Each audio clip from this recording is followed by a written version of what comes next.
வணக்கங்க.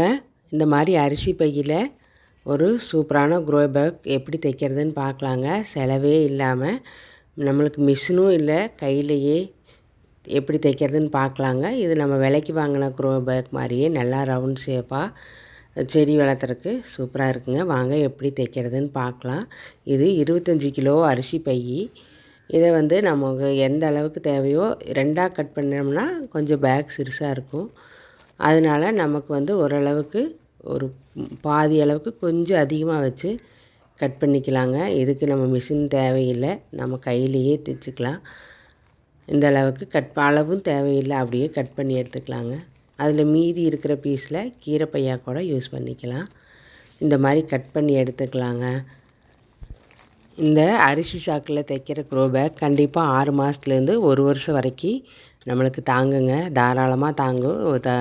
ஒரு சீசனுக்கு தாராளமாக நம்ம வெண்டைக்காய் செடி, கத்திரிக்காய் செடி, தக்காளி செடி இதெல்லாம் இதில் வைக்கலாம். அதனால் நம்ம இதில் இப்போ க்ரோ பேக் எப்படி தைக்கிறதுன்னு பார்த்துக்கலாங்க. இந்த சென்டராக பார்த்து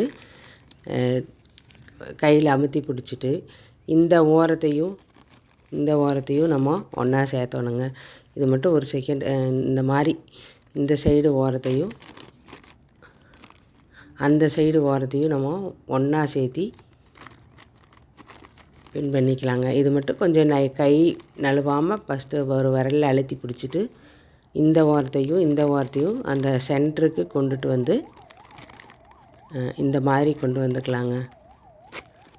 இந்த மாதிரி கொண்டு அந்த இடத்துல நமக்கு ஸ்டேப்லர் பின் இருந்தால் பின் அடிச்சுக்கலாம். ஸ்டேப்லர் பின் இல்லாதனால நம்ம இதுக்கு ஒரு பின்னூசியே குத்திக்கலாங்க.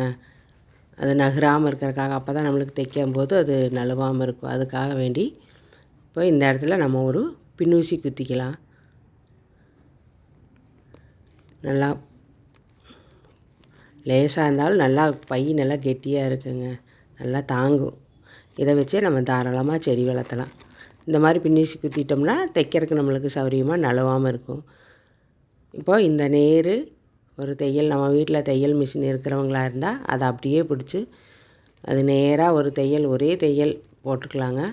இப்போது நம்ம மிஷின் இல்லாதவங்க இதை கையில் எப்படி தைக்கிறதுன்னு பார்க்கலாங்க.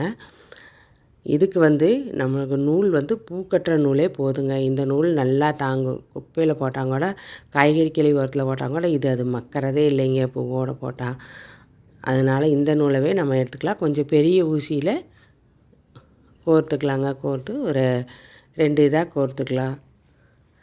கோர்த்துட்டு நம்ம துணியெல்லாம் முதல்ல கையில் இதை எப்படி தைப்போமோ அதே மாதிரி தைச்சிக்கலாங்க. ரொம்ப நெருக்கமாக தைக்கணுங்கிற அவசியம் இல்லை. 1/2 இன்ச்சுக்கு ஒரு தையல் போட்டாவே போதுங்க. ரொம்ப நெருக்கமாக தைக்கணுங்கிற அவசியம் இல்லை. ஓட்டையும் கூட நம்ம சும்மா 1-2 ஓட்டை போட்டால் போதும். ஏன்னா தண்ணி இந்த கேப் வழியும் கொஞ்சம் தண்ணி நம்மளுக்கு வெளியேறும். இதே மாதிரி ஃபுல்லாகவே நாம் தைச்சிக்கலாங்க. இது கொஞ்சம் பெரிய ஊசியாக இருந்தால் இந்த மாதிரி தான் தைக்கிறதுக்கு கொஞ்சம் ஈஸியாக இருக்கும். நம்ம சின்ன ஊசிகளில் தைக்கிறதுக்கு இந்த நூல் அந்த கேப்பில் நுழையாது. அதனால பெரிய ஊசியாக வச்சு நம்ம தைச்சிக்கலாங்க. இதே மாதிரி ஃபுல்லாகவே தைச்சாச்சுங்க. இதுக்கு நம்மளுக்கு ஒரு 5 நிமிஷம் தான் ஆகுங்க. ரொம்ப நேரமெல்லாம் ஆகாது. நம்ம நெருக்கமாக தைக்கிறனா தான் லேட் ஆகும். இப்படி நம்ம 1/2 இன்ச்சுக்கு ஒரு தையல் போடும்போது சீக்கிரமாக தைச்சிடலாம். அதை அப்படியே திருப்பி நம்ம கையை நல்லா உள்ளே விட்டு அந்த மடிப்பு நேர் நல்லா அமுத்தி விடலாங்க. அந்த மடிப்பு நேர் வச்சு நல்லா கையை வச்சு அமுத்தி விடும்போது நம்மளுக்கு ஒரு லைட்டான ஸ்கொயர் வடிவில் இந்த மாதிரி ஒரு க்ரோ பேக் ரெடி ஆகிருங்க. செலவே இல்லாமல் நம்ம வீட்டில் இருக்கிற அரிசி பேக்கை வச்சே இந்த மாதிரி ஈஸியாக நம்ம க்ரோ பேக் தாராளமாக செஞ்சுக்கலாம். இது மாதிரி ஒரு 10 பேக் இருந்தாவே போதுங்க. ஒரு 4-5 காய்கறி வச்சுக்கலாம். இதில் கட் பண்ணும் போக மீதி பீஸில் நம்ம கீரை கூட போட்டு வச்சுக்கலாங்க. இந்த மாதிரி மண் போட்டு பார்க்கும்போது ஒரு சூப்பரான க்ரோ பேக் ரெடி ஆகிடுச்சுங்க. இது நம்ம செடி வைக்கிறதுக்கு தயாராகிடுச்சு. இந்த பேக் தைக்கிறதுக்கு நம்மளுக்கு ஒரு 10 நிமிஷம் தாங்க. அந்த தைக்கிறதுக்கு மட்டும்தான் ஒரு 5 நிமிஷம் ஆகும். மீதி ரொம்ப சீக்கிரமாக அந்த க்ரோ பேக்கை நம்ம வீட்டிலையே ரெடி பண்ணிக்கலாங்க.